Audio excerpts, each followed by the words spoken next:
The air tastes of iron before you learn the word for it. On a forge world, the world teaches you through your lungs, your skin, your hunger, long before it ever speaks through scripture or data slates. Every sunrise is a furnace flare. Every lullaby is the rhythmic thunder of macro, press pistons. Childhood isn't counted in years, but in quotas met and warnings survived. The Imperium does not ask if you are ready. It only checks if you endure. If you've ever wondered what life is like where the machines never sleep, where metal is class and exhaustion is inheritance, then steel yourself, because this is not a tale of heroes. It's the origin of them, and the cost. If this kind of deep world immersion, grim storytelling and lore, true descent into the 41st millennium is your refuge, take a breath. Offer the Omnissiah a passing thought, and hit like, share this with anyone who loves the setting as fiercely as you do. And subscribe, so you never miss another descent into the iron heart of the Imperium. The moment of birth on a forge world is rarely accompanied by ceremony.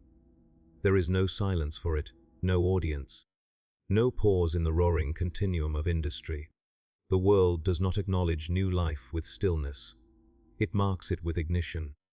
I remember waking in the Hab dormitory, swaddled in a grey cloth that smelled faintly of disinfectant and machine grease, cradled on a slab, cot beside hundreds of identical cots arranged in precise linear devotion. Above me, the ceiling was a lattice of exposed support beams and conduit bundles.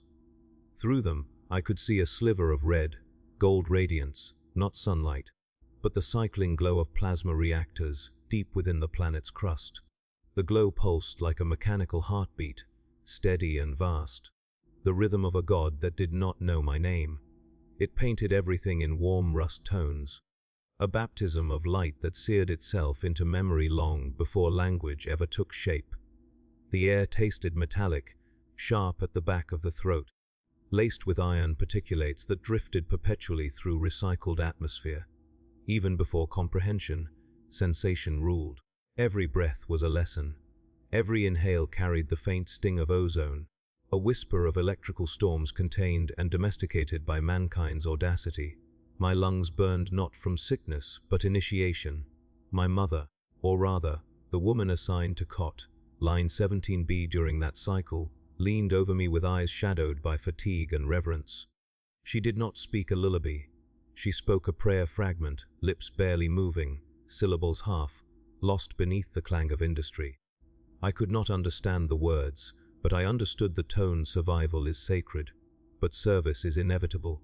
On that world, infancy is not a protected season. It is a staging ground. The earliest sounds I registered were not voices but machines. The deep thunder of macro, press pistons forging plasteel plates for distant battlefields, the shrill squeal of metal being cut by industrial saws, the hydraulic sigh of doors cycling open and shut to maintain pressure seals. Noise was not background, it was architecture. The Hab dormitory shook faintly each time a manufacturum shift change triggered bulk material transfers. The vibrations ran up the cot's metal legs, into the floor, into the bones, and eventually into identity itself. You learned the world by how it rattled you, how it demanded balance even when you could not stand. There were no birthdays. There were ignition days, shift cycles, maintenance periods, and compliance checks. Time was not a river. It was a gear, and gears do not flow, they turn. I remember being lifted by a servo-arm Medica unit, its optics scanning my weight, temperature, and potential for future labor. It was gentle only in calibration, not in intention. Its metal fingers supported me carefully, because the mechanicus does not waste tools, not even ones made of flesh. The arm hummed as it rotated, depositing me into a nutrient bath cradle. The liquid was warm, viscous, rich with suspended minerals. It smelled of copper and chemically balanced sustenance. The bath was not for comfort. It was for optimization. The liquid soaked into the skin, delivering trace supplements to strengthen muscle fiber and skeletal growth. My body floated, but my future was anchored. Education began before speech. It began with exposure. Children who could sit unaided were brought to observation galleries overlooking the mid-tier manufacturum floors. We were not told what we were seeing. We were shown it until we stopped flinching. The manufactorum was a cathedral without stained glass. Its windows were pressure-reinforced viewing panes. Its incense was promethium exhaust. Its choir was 10,000 overlapping layers of machinery. Conveyor lines carried raw ore blocks, stamped with the sigil of their extraction mine. Servitors moved along the edges, skull, helmed and silent. Servo, spines twitching as they performed repetitive labor too precise for error. I saw a welding torch flare brilliant white for an instant, spitting sparks that scattered like tiny stars. The sparks hit a metal plate and vanished. The galaxy was like that, I thought much later. Brilliant moments extinguished upon collision with something harder. When I was old enough to mimic motion, mimic purpose, mimic participation, they gave me a data slate with a cracked corner. The slate flickered occasionally, but it functioned. It contained no stories. It contained schedules, sacred binaric hymn, snippets translated into Gothic for unaugmented minds, and picked instructions on basic machine safety. Safety meant preservation of the machine, not the child. We memorized by repetition, reciting sequences aloud until they blended seamlessly into the mechanical chorus. The letters for iron and service were among the first I learned to shape. The slate taught me spelling precisely terra, manufactorum servitor, promethium. Even orthography was obedience. Play was not forbidden, it was incidental. Between dormitory corridors and coolant junctions, children found scraps, discarded cog teeth, stripped servo cables, chunks of ore small enough to palm. We built tiny engine shrines that did nothing but turn when nudged. A friend from line 22F, designation 22F once showed me a cog he claimed came from a broken Skitarii transport loader. It was dented, stained with oil, perfect in its imperfection. We traded relics like secrets, passing them through grated maintenance vents to avoid detection by overseer servitors whose compliance protocols flagged unauthorized possession. Childhood was rebellion in miniature, but rebellion was always about possession, never power. Families were not bound by blood, but by shift alignment. Your kin were those who slept when you slept, who were fed when you were fed, who vanished when you vanished. The HAB dormitories were stacked like ammunition crates, stratified by function potential. Upper tiers housed technical adepts, Skitarii candidates, and those selected for cognitive trials. Lower tiers held ore, menials, forge sweat laborers, and the silent forgotten. Children quickly learned that upward mobility was not aspiration, it was selection. The world did not lift you, it sorted you. External pressure was not always myth. Sometimes it was literal. During an orc incursion cycle, we never saw them, but we heard them through Vox static reports broadcast unintentionally across unshielded Vox grills. Alarms howled through the HAB block like predatory animals. Red lumens strobed along the corridors, warning of potential ground bombardment or pressure loss. Adults moved faster. Children were ushered into reinforced alcoves, but even then, we were expected to seal emergency bulkheads by pulling manual levers calibrated for child strength. The levers were heavy, the expectation heavier. Fear was not paralysis, it was pacing, at adolescence's threshold, which for us meant reaching 90% of baseline manufactorum tool, handling metrics. They conducted the rite of assignment. No crowds, no banners, only servo scribes recording results on parchment and data spools.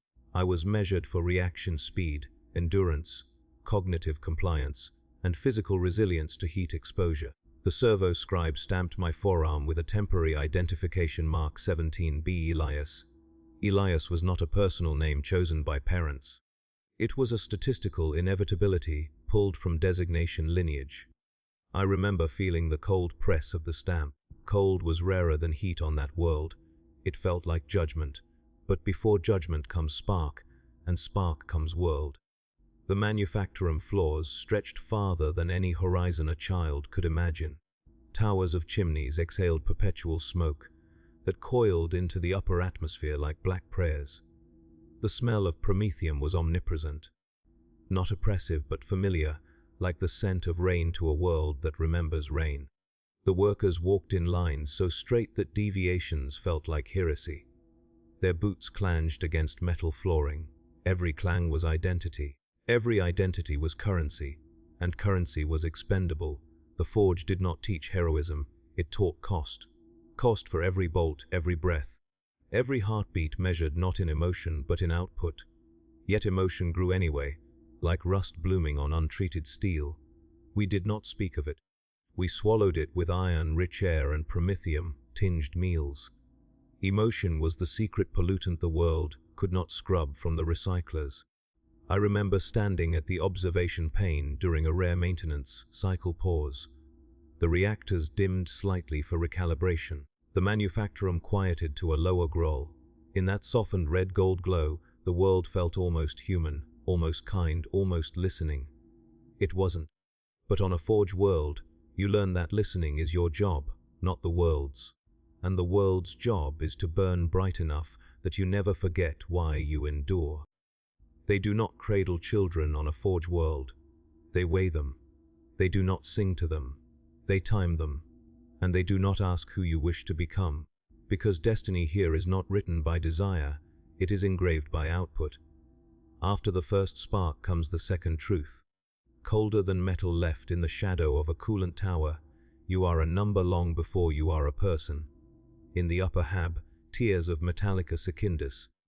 Children are registered at their first mobility benchmark, the moment they crawl 10 meters unaided. I remember that day not because I crawled, but because the floor beneath my palms hummed with the vibration of ore transports passing through the underways. It felt like a pulse. It felt like a summons.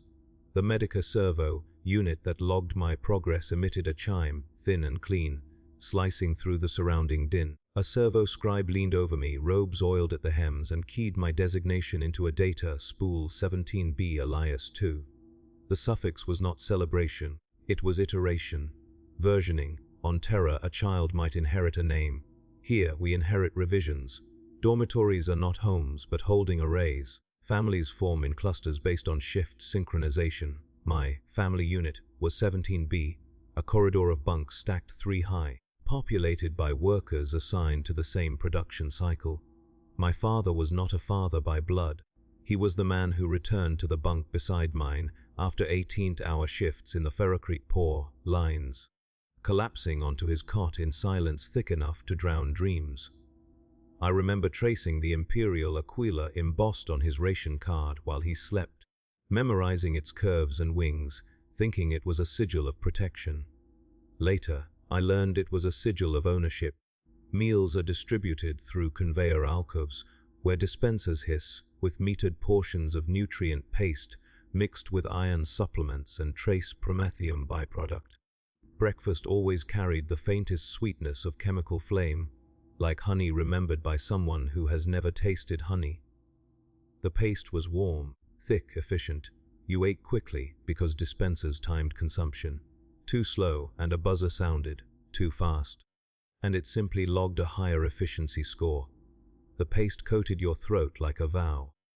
Every swallow felt like signing a contract you could not read.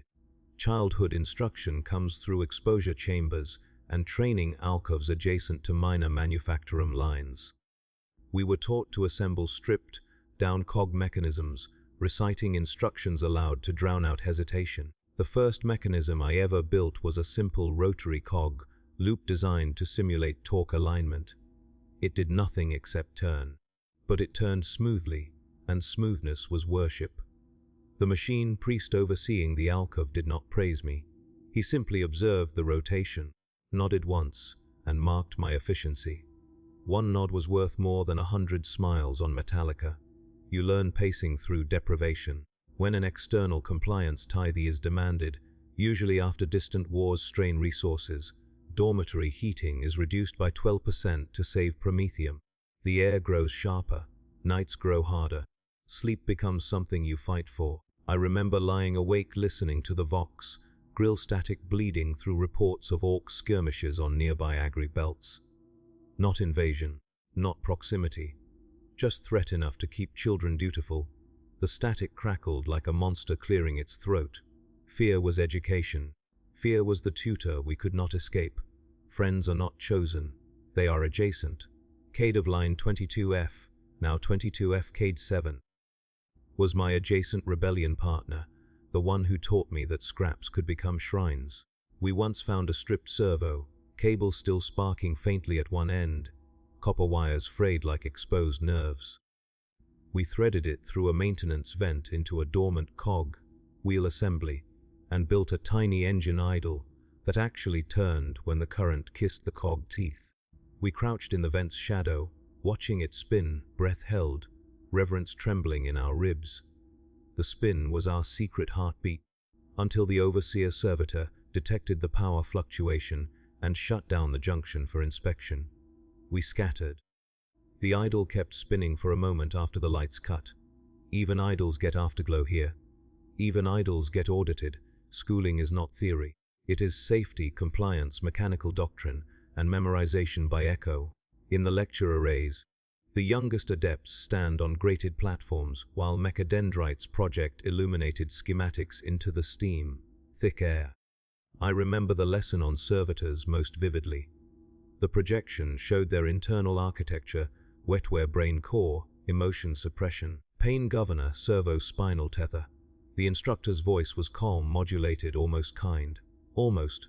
A servitor does not fear, he said. It does not hope, it functions. We repeated it back in unison. A servitor does not fear, it does not hope, it functions. We said it like a promise. We said it like a warning. They tested us on recognition before literacy. We identified machine components by silhouette in smoke, dense chambers, bolt, cog, servo, data slate, vox, grill, promethium nozzle, coolant valve. I remember misidentifying a coolant valve once. The servo scribe did not correct me.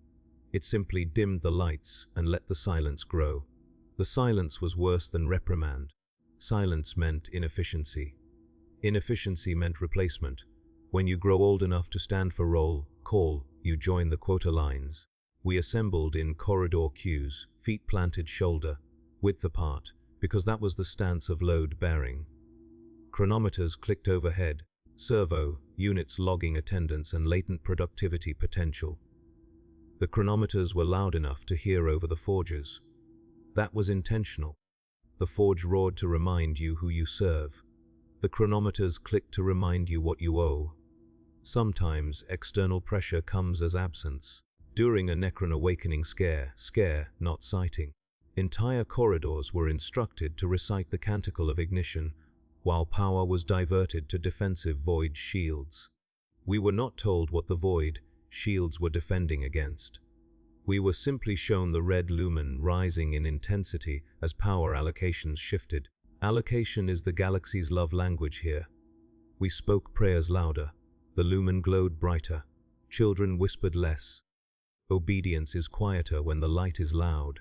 I remember the day my bunk corridor was inspected for potential augmentation candidates. The Magos biologists, robes trailing like spilled oil, mechadendrites folded like iron wings, walked the corridor flanked by 2 Skitari escorts. Their galvanic rifles were silent, inert, but their threat was not. Their optics glowed faint green, scanning posture, bone density. Neuro response flickers. One by one, children were passed over or flagged. When a child was flagged, the Magos biologist did not speak. A servo arm extended from the wall, gripping the flagged child by the shoulders and guiding them away. No farewell, no pause. The machine does not hug you. It claims you. Cade wasn't flagged that day. I wasn't either. That felt worse than selection. Selection meant elevation. Rejection meant future labor in the deeper forges, where emotion would boil away faster than water in a heat exchanger. Rejection meant the world had use for you, but no imagination for you. You measure affection here through proximity, exhaustion, and shared defiance. Cade and I once climbed an external ladderway near a dormant manufactorum chimney during a sanctioned rest cycle. The ladderway rattled under every rung, metal cold at first, warming gradually as we ascended toward promethium, heated air. At the top, we looked out at a world of smoke towers, piston churches, and reactor glow bleeding upward like dawn trying to imitate a star. The wind howled through rusted vox, grills embedded in distant towers, carrying industrial noise like mournful hymns. I remember thinking the world sounded sad. Later, I learned sadness is simply the sound a world makes when it is working too hard to speak. We spoke there, quietly, for the first time about futures we did not choose. Cade said he sometimes dreams of joining the Skitarii legions, walking not as flesh but iron. I said I sometimes dream the machines have names for us that are not numbers. We both knew we were lying, but lies were warmer than metal that night, warmer than Promethean paste, warmer than the truth. On a forged world, hope is not the absence of dread. It is the ability to speak beside it without being silenced by it. And in the endless red glow of Metallica Secundus, the only proof that childhood ever existed at all was the soft echo of whispered futures clinging to the vents like unauthorized static, detected, archived, never erased. You do not notice the end of childhood here, not like a door slamming or a cog snapping under strain. It arrives subtly, like heat creep along a metal railing, first distant, then too close to touch without consequence. On Metallica Secundus, adolescence is not a ceremony, it is a measurement. The moment your body meets 90% of the minimum handling tolerance for standard forged tools, the manufacturer considers you fully draftable. That day came for me during the 5th production rotation of the 3rd quarter cycle, a time marker stamped into memory not by calendar, but by the color of the reactor glow bleeding through the dormitory pressure panes. The red was deeper that morning, almost burgundy, a sign that energy demand was peaking planet-wide. Peaks meant tethers. Tethers meant bodies. The lower manufacturum levels were where we were inducted, not the grand forges where titans were assembled, but the subsidiary foundries responsible for component overflow cog teeth, armored tread segments, ammunition housings for the Astra Militarum, power couplings for bulk lifters, and thick, gauge plasteel sheets destined for distant wars most workers would never see. The descent to those levels felt like being swallowed. The elevator cage was a vertical sarcophagus of riveted metal mesh, descending with a mechanical groan that seemed annoyed to carry anything so unaugmented as children. It rattled violently during the pressure equalization phase at sublevel 19. The vibration made teeth chatter and bones hum in resonance. Some said that resonance was the forge deciding if it liked you. Later, I realized it was the forge deciding if it could use you. The air at those depths was thicker, warmer, greasier, not in humidity but texture. You could almost feel particulate matter stroking your cheeks when you walked, like invisible hands brushing you forward. Promethean fumes were stronger here, carrying a petroleum sweetness that lingered at the top of the tongue and made your sinuses sting like a warning you could not read but were expected to respect. The lights flickered less in the lower levels, not because power was stable, but because emotion was not permitted to project itself into metaphor down here. The lower forges were honest in their brutality. They did not disguise their demands in myth. They simply existed as inevitability. Induction was handled by a tech, adept overseer, a man whose humanity was slowly evaporating under augmentation and heat tolerance implants. His voice was raspy, not from age but filtered air intake through a vox, grill implanted in his throat, modulating his tone into something both human and machine, sanitized.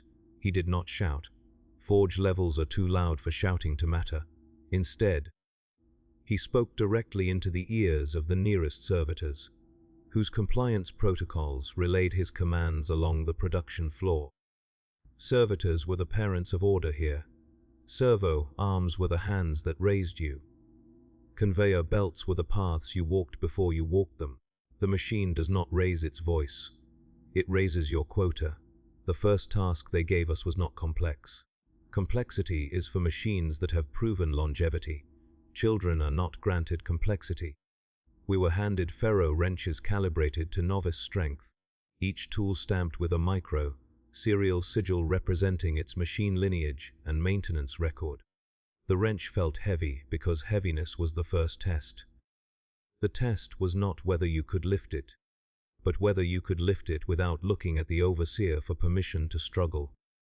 Permission to struggle is heresy here. Struggle is assumed. Silence is the prayer that sanctifies it.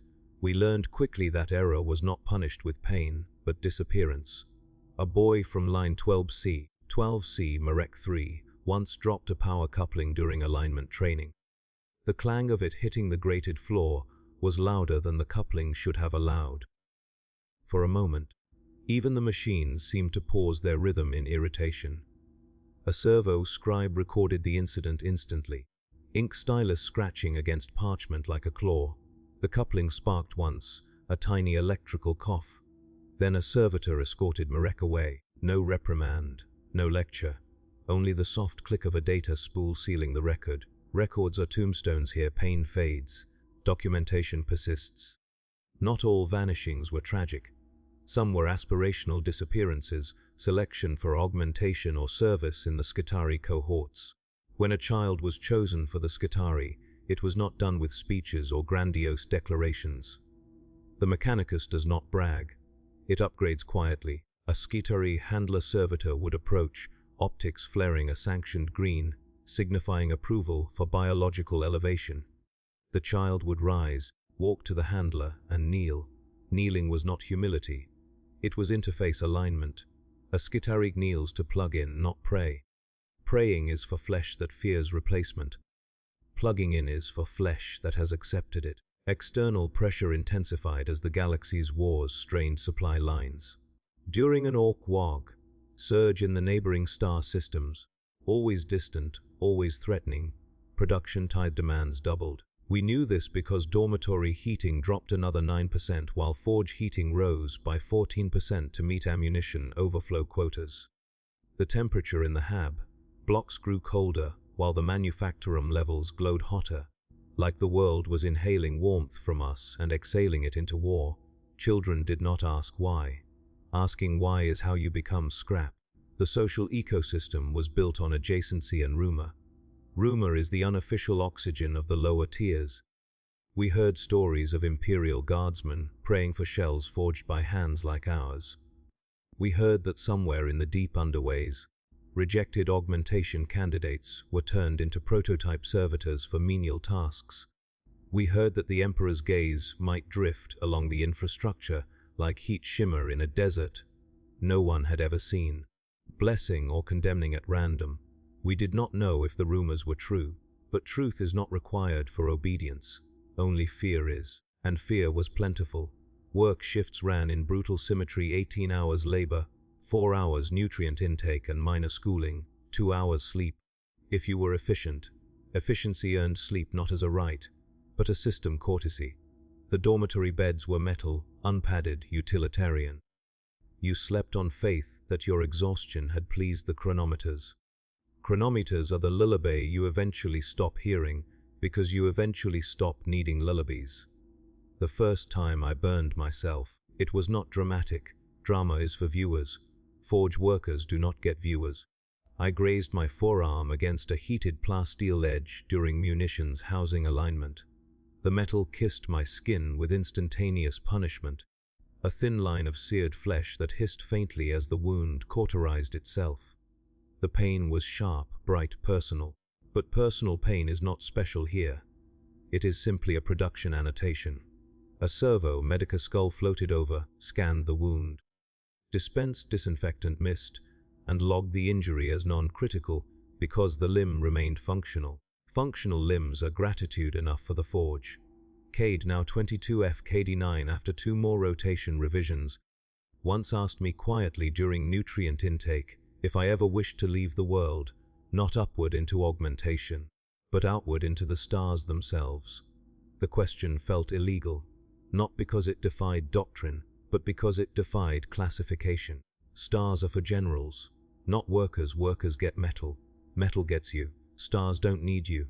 The forge does. I told him that sometimes, when I closed my eyes, I imagined a world that did not hum beneath my palms, that did not version my name, that did not measure adolescence by tolerance thresholds, a world that did not smell like promethium for breakfast. Cade nodded once, slowly. chewing nutrient paste with reverence and skepticism in equal measure. He said nothing more. Silence was agreement enough. On a forge world, you learn that your body is not your own long before you are asked to prove it. You are forged by sparks, measured by quotas, revised by iteration, and inducted into labor by depth and din. You are not flesh becoming metal. You are metal remembering it was once flesh, and memory, even here, even under the weight of perpetual steel, is the last thing the forge has not yet learned to fully audit. The manufactorum levels were deep, but the myths were deeper. Once you descend far enough into the forge world's anatomy, you stop thinking of the world as a planet at all. It becomes a mechanism, layered and labyrinthine, pistons for mountains, exhaust stacks for forests, coolant rivers coursing through iron valleys that have never known the kiss of real rain. And in those depths, where the division between workforce and machinery grows perilously thin, rumor spreads faster than truth ever could, carried along unshielded vox, grilles and data, spools like half, forgotten prayers muttered through clenched teeth. Chapter IV was where the world began to widen around us, not in geography, but consequence, and not in certainty, but perception. This was the tier where the galaxy was finally audible, but never quite visible. You could hear Titans stride far above. Their god, engine feet impacting like tectonic punctuation marks, shaking dust from the rafters of the lowest foundries. The impacts were irregular, thunderous, and strangely comforting. They meant something enormous was still alive and walking, which, on a forge world, is sometimes the closest thing to reassurance you ever get.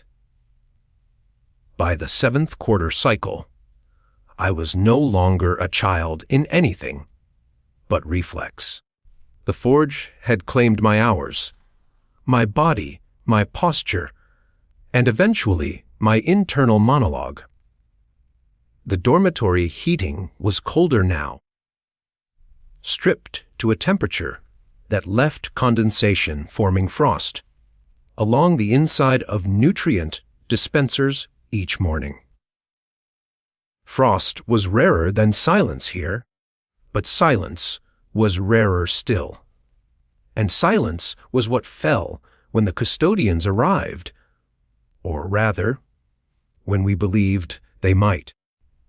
It started as a flicker on a maintenance vent's vox. Grill, a garbled fragment of a communication that should never have reached us. Aquila presence confirmed. The words were shredded by static, but the signal was sharp enough to stop an entire sublevel's worth of workers mid-motion. We froze not from fear of the custodians themselves. The Adeptus Custodes do not patrol forge worlds for common inspections, but from the idea that something sanctioned, something perfected, something unbreakably gold, might be walking somewhere nearby.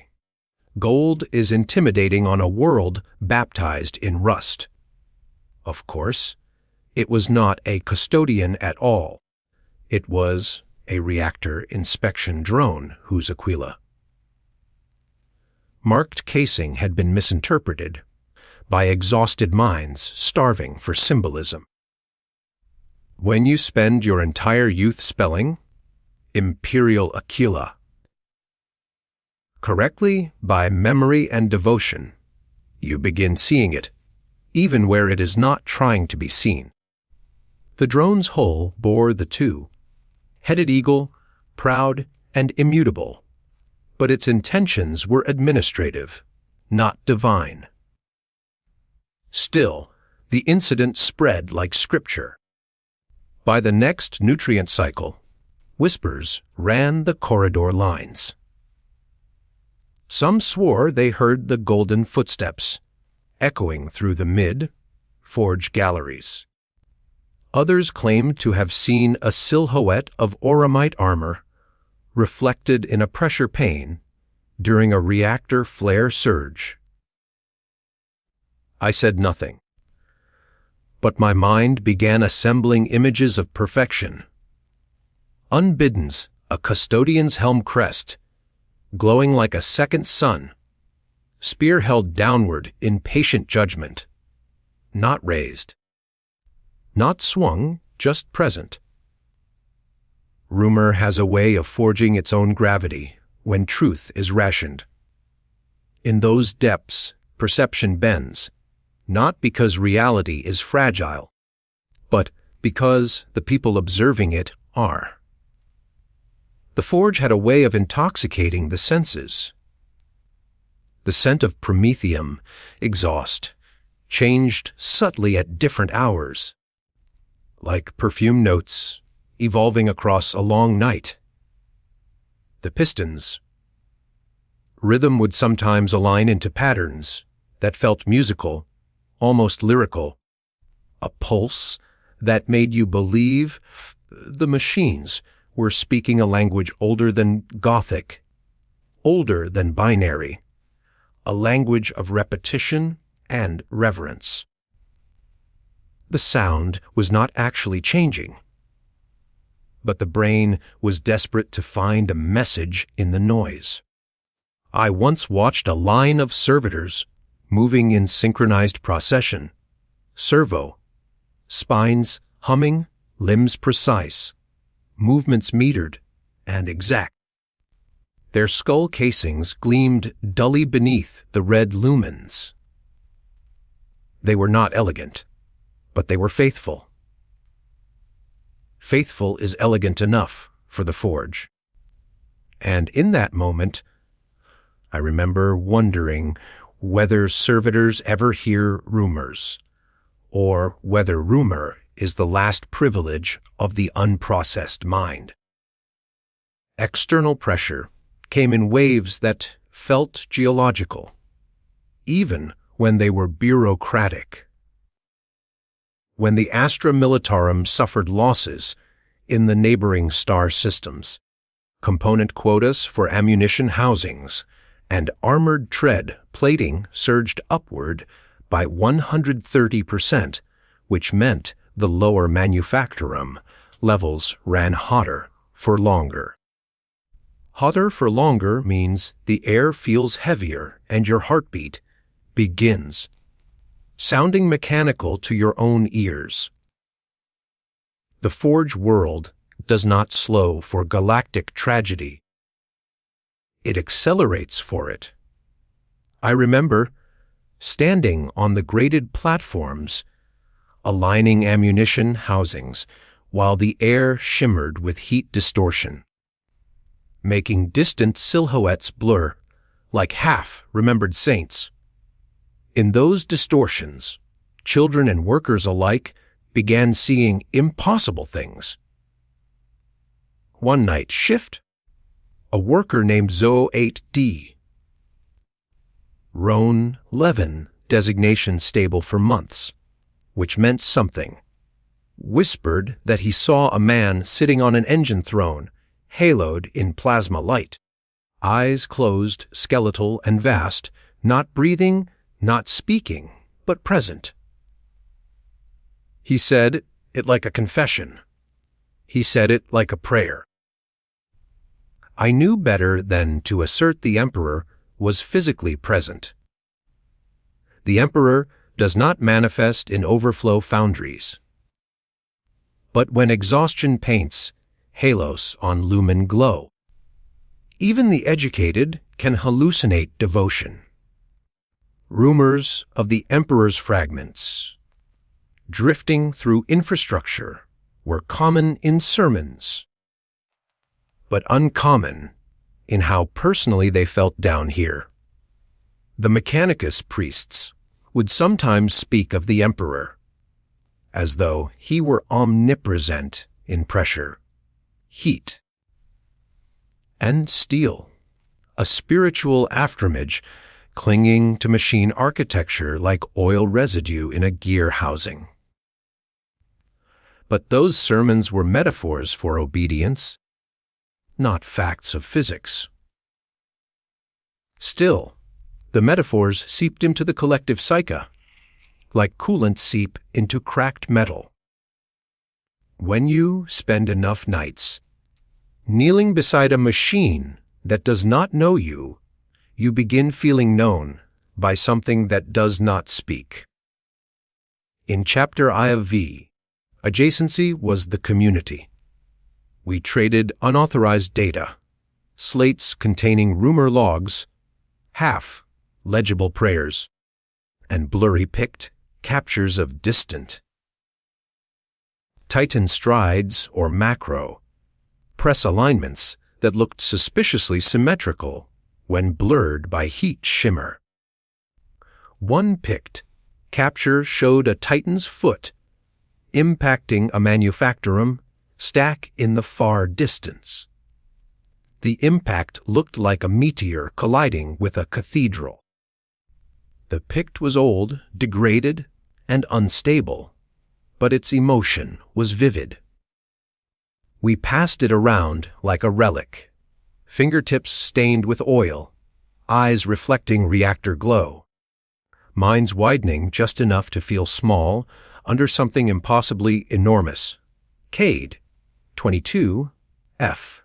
Cade, 12 now, stable in designation long enough to imply trajectory. Once asked me whether the world forged myths or myths forged endurance. I remember the question not because it demanded an answer, but because it was the first question that felt philosophical rather than administrative. Philosophy is dangerous here because it cannot be versioned, cannot be serialized, cannot be optimized. But it can be shared, and sharing is rebellion's liturgy. We stood together near a pressure pane during a plasma reactor discharge surge. The red, gold light bathed our faces like molten scripture. For a moment, the forge world felt almost silent beneath the glow's thunder. Almost. Silence does not truly exist here. It is only ever perceived. But perception is enough to change a life. And lives are the last thing the forge has not yet learned to fully silence. Adulthood on a forge world is not declared. It is tolerated. You earn it the way a rivet earns its place in the hull of a battleship, by enduring the hammer long enough not to deform under the blow. On Metallica Secundus, we did not graduate from adolescence into maturity. We were simply observed one day and found to already belong to the machine. Chapter V was where the cost stopped feeling personal, because the world no longer had anything personal left to take from us. By that stage, we were not workers standing beside engines. We were cogs shaped vaguely like people, shuffled through the manufactorum's bloodstream to keep the Imperium alive one manufactured part at a time. The world above us remained a distant legend. The sky, when glimpsed through pressure panes during sanctioned transit, was a bruise, black vault streaked with promethium haze and reactor flare bleed, a ceiling painted by industry rather than nature. There was no wind-up there, not truly, only atmospheric churn from exhaust displacement. There were no birds, only servo skulls drifting in slow surveillance loops, carrying incense of static and lubricant mist. The imperial world owns many heavens, but this was the only one that looked back without pity, and pity is inefficient. Quota increments were the only birthdays we ever knew. At designation 17B Elias 47, my revision count implied survival, but not elevation. Elevation was never a guarantee. The forge world does not promote, it reallocates. Promotions are accidental, like a spark jumping rails. If it lands somewhere useful, it stays. If not, it burns out. And sparks do not apologize for where they land. By the final tithe of the 7th quarter cycle, the pressure was no longer metaphor. It was doctrine incarnate in parchment requisitions and power diversion mandates. The Astra Militarum had launched another front into the neighboring star clusters, contesting system control against an expanding Orc war, whose echoes we still only ever received as accidental Vox static leakage. The alarms did not scream anymore during incursions. Screaming costs oxygen. Instead, they wailed at a tone optimized to bypass panic and activate obedience. Panic is emotional. Obedience is logistical. Dormitory heating was reduced to 36% of baseline HAB tolerance. A temperature cold enough that moisture crystallized along an insulated metal bunks like corpse. Flowers blooming from the world's spine. You could see your breath when you exhaled at night, thin and silver, like a soul trying to leave the body politely. It never left. The Forge world does not permit polite departures. The foundries ran hotter for longer. My induction line was assigned to munitions overflow Forge 19 Gamma, responsible for mass-produced shell housings, Promethium sealed pressure casings, and Lehman pattern tread components for armored divisions whose names we memorized but whose wars we would never see. Liman Russ, Chimera, Baneblade, the holy trinity of movement, protection, and annihilation. We spelled them correctly because spelling was the closest we got to participating in their legend. Legend is proximity to immortality for the small. Heat distortion was constant now, not poetic, just physical. The air shimmered like melting glass. Workers walked through halos of vapor that clung to skin and soul like engine breath. In that haze, individuality dissolved not because it was punished, but because it was irrelevant. Irrelevance is the Forge world's truce death. I remember the day the augmentation rejects were marched past our observation platform. Reject is a harsh word. We never used harsh words. Harshness wastes breath. But we felt the rejects like cold spots in a furnace. They were unaugmented youths who had failed the final tolerance thresholds for Skitarii induction trials. Their limbs were unmarked by mechanical interface ports. Their eyes were still wet, not optics, augmented green. They looked heartbreakingly human. Humanity is heartbreaking only when compared to something that never asked for it. They marched in silence, flanked by servo handlers whose galvanic prods remained inert. Inert prods are still threatening. Threat does not require activation, it only requires possibility. Possibility is fear's little sibling. The rejects vanished into sublevel 31 Sigma biologies, where pain governors and wetware compliance cores would be tested for prototype servitor conversion. Conversion is not annihilation. It is recycling. Recycling is not mercy. It is asset stewardship. The Mechanicus priests told us often that the Omnissiah protects through function. But protection through function means you must function to be protected. A bolt is protected when it fits.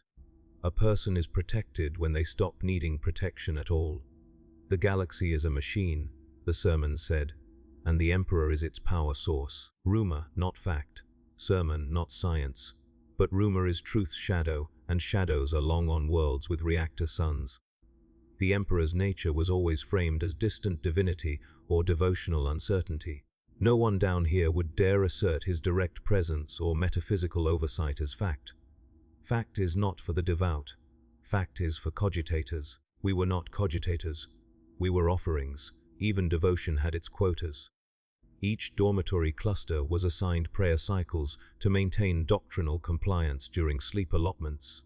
Sleep allotments were shorter now, reduced to 87 minutes per sanctioned rest block. The chronometers clicked overhead during prayer, louder than heartbeats, louder than breath, louder than doubt. Chronometers are louder than doubt by design. The Forge world is nothing if not designed. One night, during a maintenance lull rare enough to feel illegal, Cade, designation 22F Cade, 81, still adjacent, still alive, still asking questions too quietly for servo scribes to flag instantly. And I sat near a coolant junction whose humming pumps provided a white noise sanctuary beneath the world's iron heartbeat. We did not speak loudly. Loudness is for machines that have already proven permanence. We whispered instead, trading not words but breath, pacing. The rhythm of exhaustion as poetry. Cade asked whether the world fed the war, or whether the war fed the world. The question felt heavier than a ferro wrench, heavier than cold metal bunks, heavier than the Emperor's rumor shadow. I remember tasting the iron air before answering, because on a forge world you always taste the air before you speak. Air is testimony. Speech is liability. I told him the world feeds the war feeds the Imperium. The Imperium feeds the world. A loop of hunger, smoke, steel, and sanctioned belief. Loops are holy here. The Mechanicus loves loops. The galaxy hates them, but hate is also inefficient. Only endurance is economical. Cade nodded once, slowly, chewing promethium, sweet nutrient paste we had saved illicitly from an efficiency penalty. Penalty paste is colder than truth, but warmer than nothing. He said nothing more. Nothing more needed to be said. On Metallica Secundus.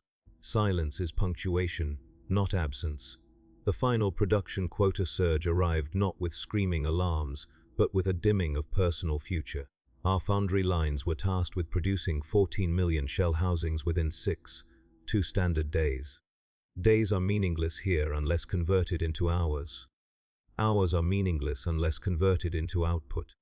Output is meaningless unless converted into war. War is meaningless unless converted into endurance. Endurance is meaningless unless converted into myth. Myth is meaningless unless converted into devotion. Devotion is meaningless unless converted into quota.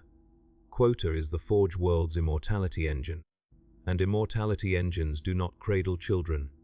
They only ever weigh them, and find them wanting more output.